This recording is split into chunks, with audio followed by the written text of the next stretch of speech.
Hello, Mike DeMasi here.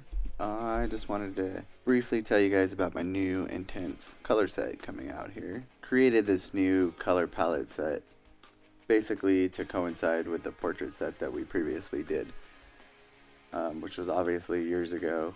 Um, got a lot of great feedback from the older set, and it's still a pretty sweet, solid set. I love using it. I use it every day actually. But I wanted to create something a little bit different. A lot of the feedback we got from um, the first color portrait set was it was intended to use almost like an oil mixing palette where you could intermix all the other colors to get every shade that you need. By doing so, 19 colors will turn into 40 colors into 60 colors, so on and so forth. So the previous set, if you weren't familiar with the oil painting process, it could get a little bit confusing. So we wanted to break it down a little bit more simple, which is why we created the palette set. And the palette set is basically all you really need to do a color portrait. There's everything in there. It's still intermixable. It's intermixable with the other 19 colors, but this one we broke it down a little more simple. I broke it down from dark to light in 3 different shades, matching each shade. So for example, if you were to take, let's say my mousse color, the DeMasi color, and a beige color, those 3 colors will go together. So everything you do in threes. If you grab 3 yellows, you're going to use 3 tones in yellow. So you're going to grab 3 of the red tones, you'll grab 3 red tones, 3 yellow, so on and so forth.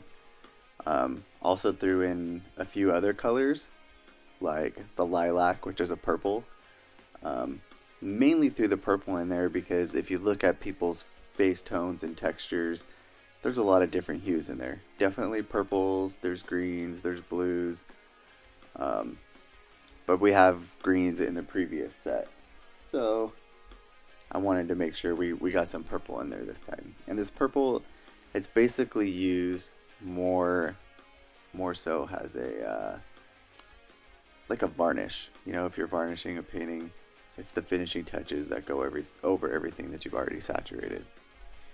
So we'll touch bases on all these colors here in a second. Let me just kind of walk you through what I'm doing in the video currently. Starting this piece here, and I'm going to be using a 7 round, a 9 round, a 13 mag shader curved, a 17 mag shader curved as well. And right now I kind of changed up my entire approach to tattooing. Before I used to do pieces much like a copy machine, from start to finish, bottom to top, just finishing as I go. Well, as the years gone by, it was a great technique. I loved doing it that way. But I also realized sometimes these things take multiple sessions. So to knock it out like that was pretty brutal on a lot of the clients. So this way, I just started mapping it in. And then I'll go back through it later.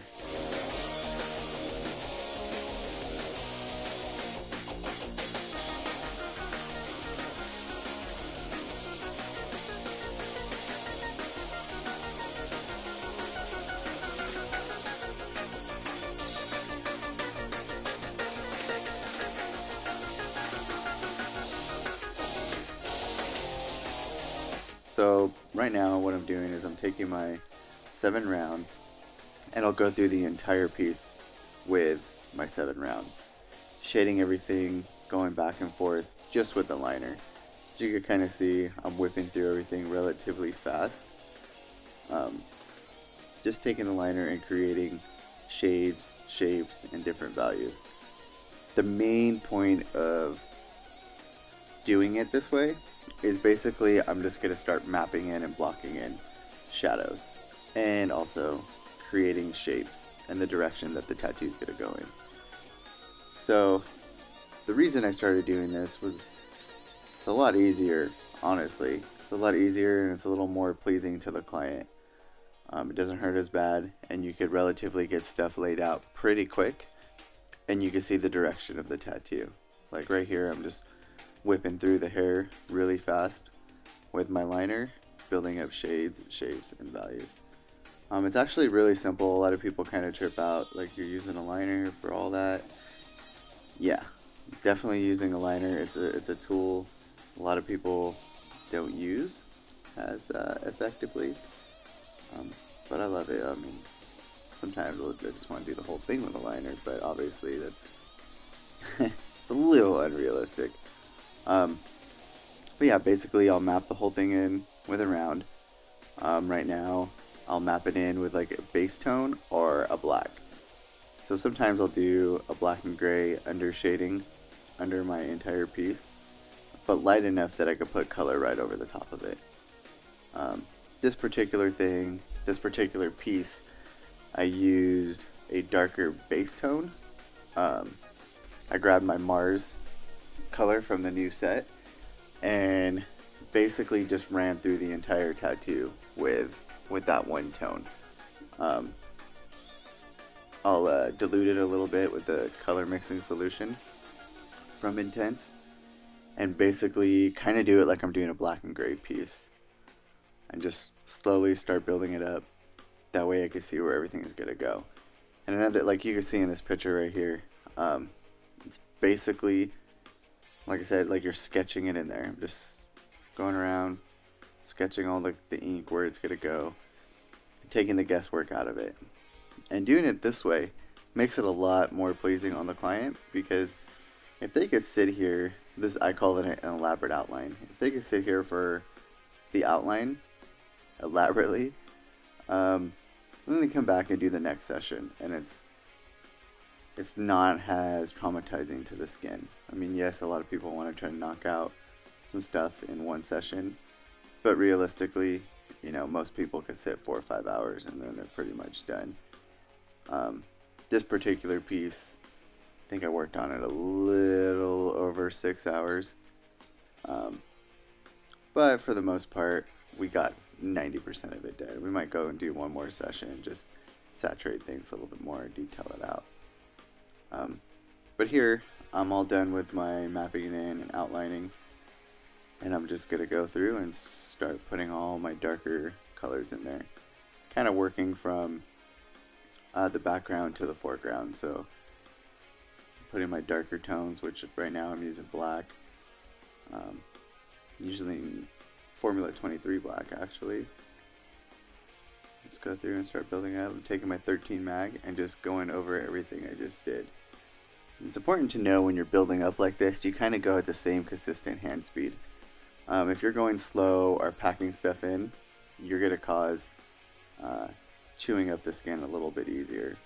Here, I'm moving my hand speed relatively same the whole way through, and I'm able to build up the color a lot easier. So right now, you can see I'm taking color, and I'm just re-putting it over the stuff I already did. I'm taking that Mars color again, that I already used, and taking my 17 mag and just starting to build it up. The more I build it up, the easier it gets. So I'm basically treating it like a black and gray piece. It's just with color. So here I'm only using Mars. I haven't used any other color yet. And doing it this way, I'm actually creating a lot of different values with just one color. And also those undertones. So right now I'm building up the face, building it up again with just that Mars tone. Just going through it. In the face, her hues are just a little bit different. So I have Mars and Moose, and I'm dipping back and forth in between those two colors. And like you can see right now, I'm just shaping everything out. Not really focusing on what it looks like. I'm just focusing on each shape and shadow. And starting to saturate a little bit more.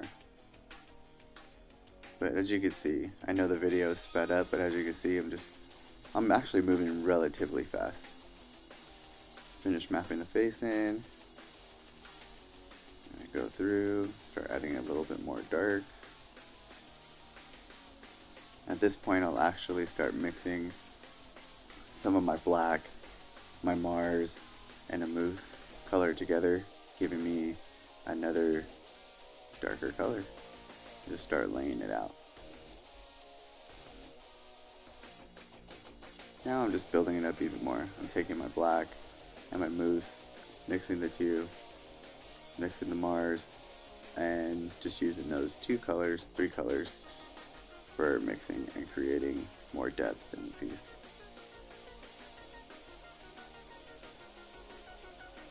As you can see, I kind of started looking real close. I might have mixed some of the lilac in there now too.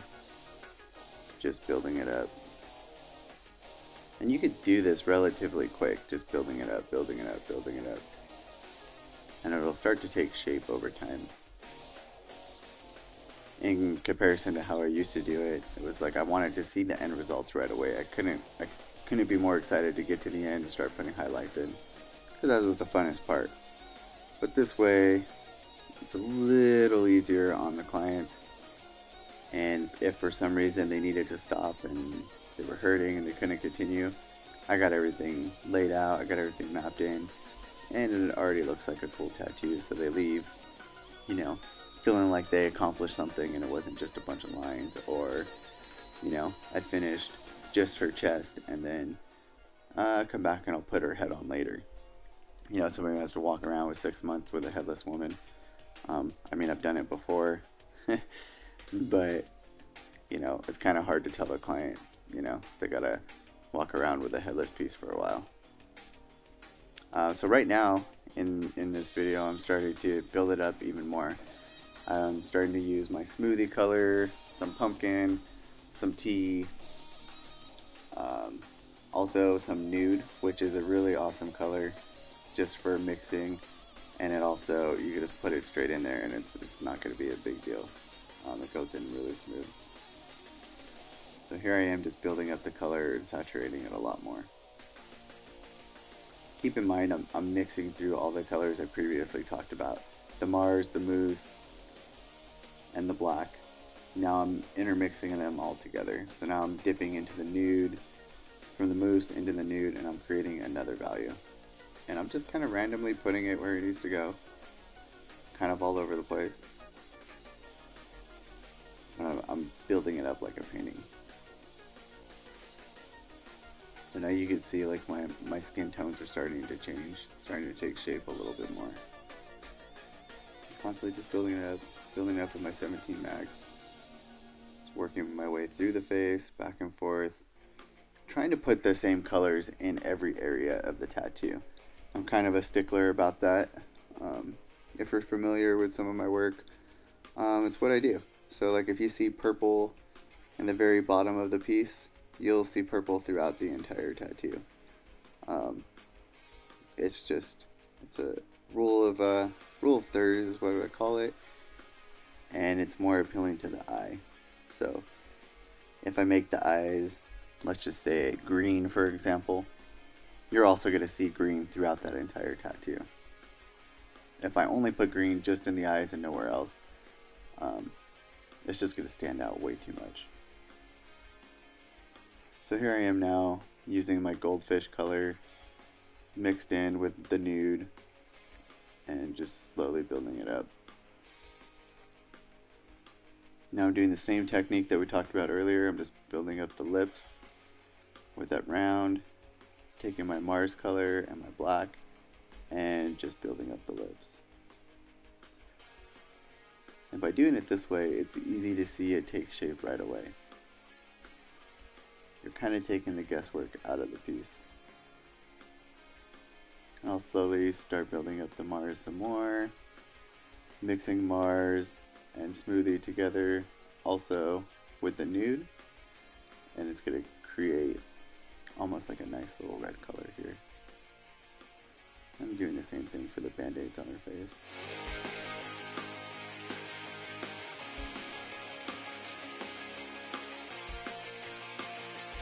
Alright, here I am building the color up a little bit more. like we talked about. The hair, building that up with some Mars. I did use some reds in there, and now I'm taking some more of my lighter flesh tones. The beige and also sadie cheeks, mixing those colors together and saturating the face a little bit more. And you see now that I'm putting these lighter tones in there, it's all starting to make a little more sense.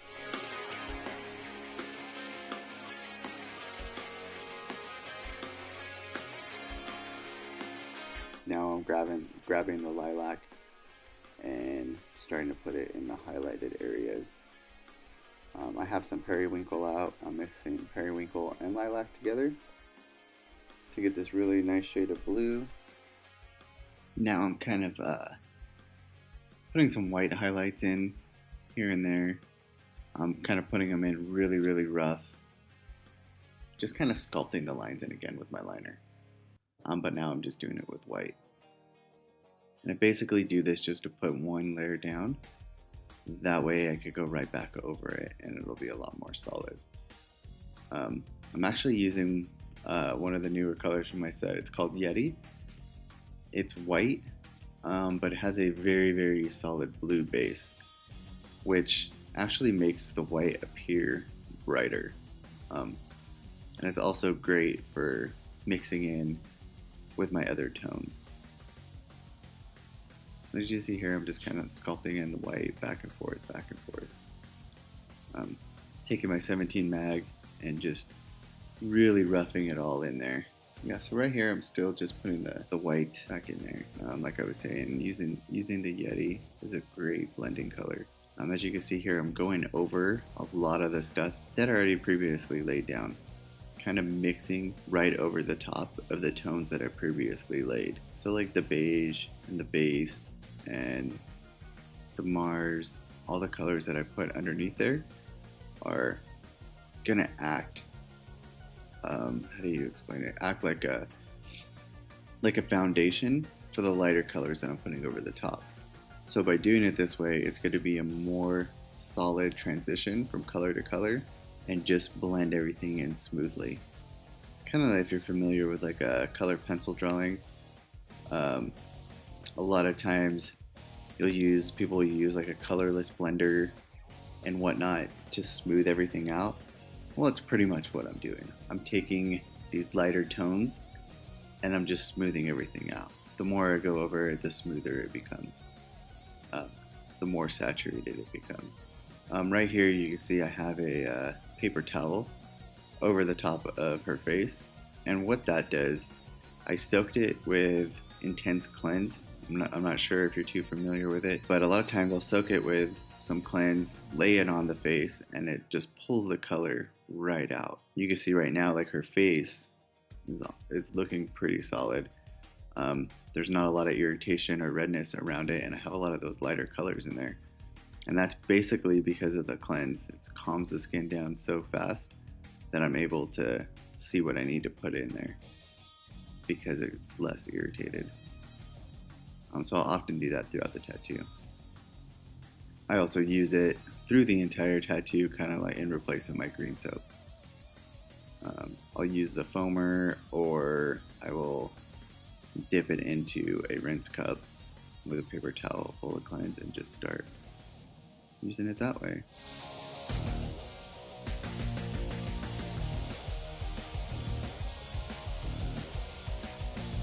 And here you can see I'm using some of the blacks and the darker tones. I'm just going over the same stuff I already did. I'm just saturating it more. A lot of people are afraid to put darker colors, over the lighter tones that we already did. You can see I have white all over her face, and now I'm using black. Now I'm using red in the hair. And they're darker tones, and they're really not going to intermix as long as you're wiping away from it. And if there's not a lot of trauma to the skin, it's not going to get stuck in there. And I think that's a huge myth.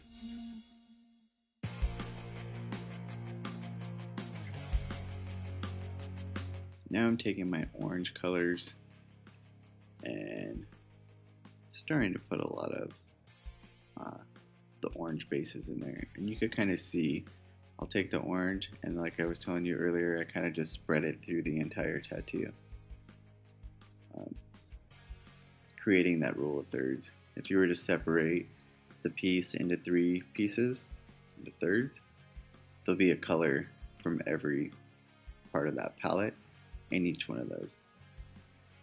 You get a good visual of it now. You kind of see like her face now kind of has an orange hue and orange tone to it. That's because I went through there and started putting some of that goldfish color in there and just blending over the top of it very lightly. Like just tinting the tattoo. Now I'm working on the top of the ears here, and I'm taking my black and just pretty much mixing it with whatever browns I have down there.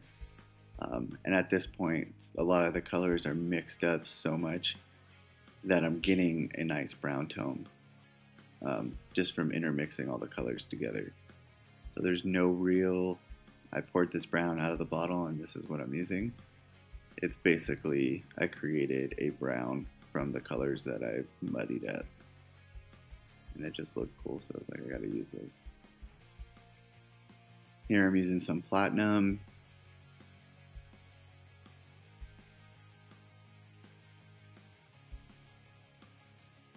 And just building up the ears. The same technique. You see I'm just slowly building it up, going back and forth. Not doing it like super circled or saturating, like just packing it in slowly. I'm basically just roughing it in there as fast as I can. Just getting some tones down. And then my next tone will just go right over the top, just saturating it. And it'll start to smooth out and come together.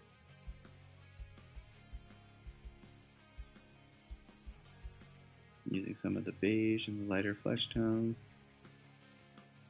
and sculpting them in.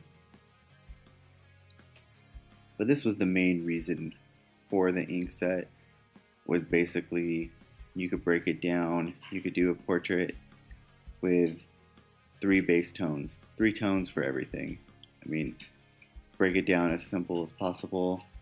Reds, use 3 different shades of red. Green, use 3 different shades of green. Also, the same thing with flesh tones. If you're going to use 3 browns, 3 shades of brown. 3 beige, 3 shades of beige. And you kind of just intermix them going back and forth. It makes the work a lot easier and a lot more fluid. And you take a lot of the guesswork out of it. That was why the whole ink set was created. Like, how could we make our jobs a little more simple? Well, let's just break it down even easier. It's the same thing with these gray tones. If you wanted to do like a solid, the color gray piece, replacing black and gray, you would use three grays. You know. Here we go. I'm just slowly building up the ears, starting to take shape. Just grabbing one color and just keep building it up, keep building it up. The more you build it up, the more saturated it becomes. I get that question a lot. How did you get it so saturated? Why does it look so saturated? How did you build that up like that? And it's really, I'm not packing the color in at all.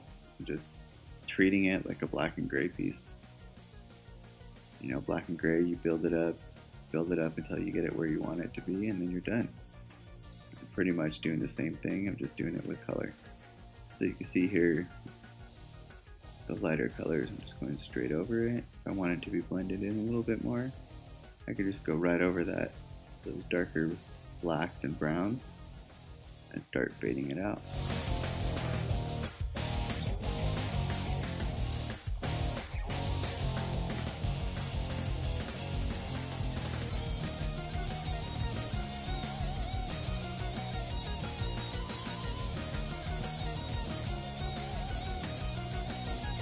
Now I'm shaping the goggles using the same technique, but as I'm working on these goggles, you could take a look at like the bottom half of the tattoo. You can see her face. At this point, the face is pretty much done, until the next session, of course.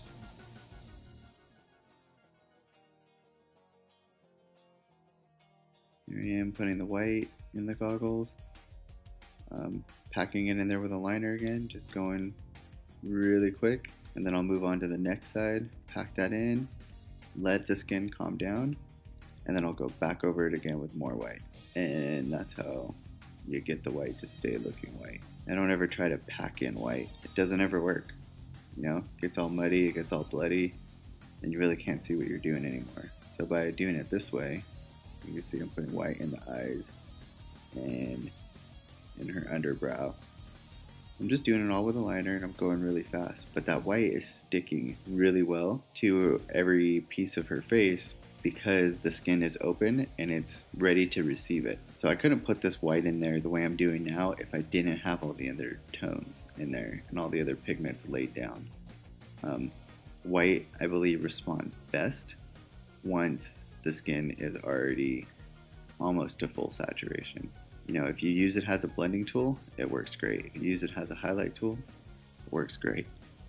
You know, but if you use it just as a solid packing it in, and it's one of those things that you're never going to be 100% happy with. So here's this session of the tattoo. That's pretty much it. We'll do one more session, clean things up a bit, saturate it just a bit more. But that's basically the first session of a tattoo. It could be done. It looks cool just the way it is. My client's happy with it. But us as tattooers, we know nothing's ever done. So getting the client to come back and do one more final session on it, run through it, saturate it a little bit more, and we'll all be happy. Thanks for checking it out. I hope you enjoyed this intense, my new color set, the palette. If you have any questions or comments, just hit me up, let me know, and I'll do anything to help out. Thank you guys.